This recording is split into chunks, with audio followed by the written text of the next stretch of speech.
খেলার মাঠে ছুটে বেড়ানোর বয়সের অনিশ্চয়তার মধ্যে দিন কাটাচ্ছেন দুই শিশুর। সন্ধ্যা নামলে মায়ের হাত ধরে ঘরে ফেরার কথা। সেই বয়সে খোলা আকাশের নিচে মুক্তির প্রহর গুনছে অবোধ শিশু দুটি। রোববার 7 জুন বিকেল 6টার দিকে পঞ্চগড় সীমান্তে জিরো লাইনে দেখা যায় মায়ের কোলে মাথা রেখে শূন্য দৃষ্টিতে দূরে তাকিয়ে রয়েছে তারা। পাশে বসে সন্তানদের আগলে রেখেছেন তাদের মা।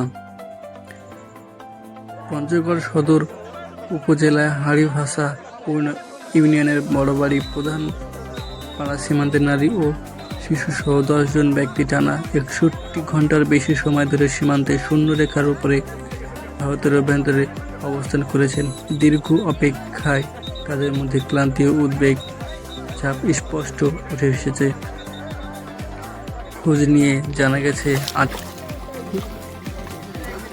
দর্শক, এটি মূলত পঞ্চগড়ের বড়বাড়ি প্রধান পাড়া সীমান্ত। এই সীমান্তেই প্রায় 2 দিন ধরে অর্থাৎ 37 ঘন্টা ধরে এখানে 10 জন পুশিনের সেই শিকার তাদেরকে আসলে সীমান্ত নোম্যান্স ল্যান্ডে রাখা হয়েছে।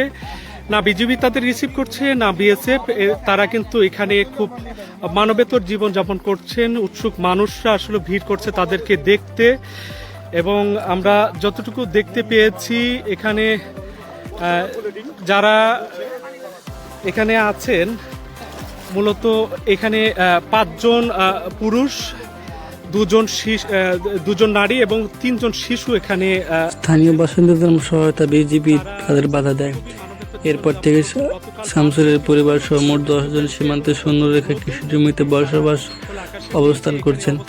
কোনো ছাউনি নিরাপদ আশ্রয় ছাড়া রোদ বৃষ্টির মধ্যে ফসল জমিতে থাকা পানিতে তাদের মানবতার দিন কাটছে। স্থানীয়রা জানান যে আটকে থাকা 10 জনের মধ্যে 5 জন পুরুষ, 2 জন নারী, 3 জন শিশু রয়েছে। খোলা আকাশের নিচে সবচেয়ে বেশি দুর্ভোগ পড়েছে শিশুরা। স্থানীয় বাসিন্দারা আব্দুল কাদের বলেন, তাদের যদি ভারতীয় আধার কার্ড থাকে তাহলে ওরা বাংলাদেশে পাঠানোর চেষ্টা করছেন কেন? তারা যদি ভারতীয় নাগরিক হন তাহলে ভারতীয় তাদের কিন্তু নিতে হবে। নারী নিয়ে অমানবিক কষ্টের শিকার হচ্ছেন।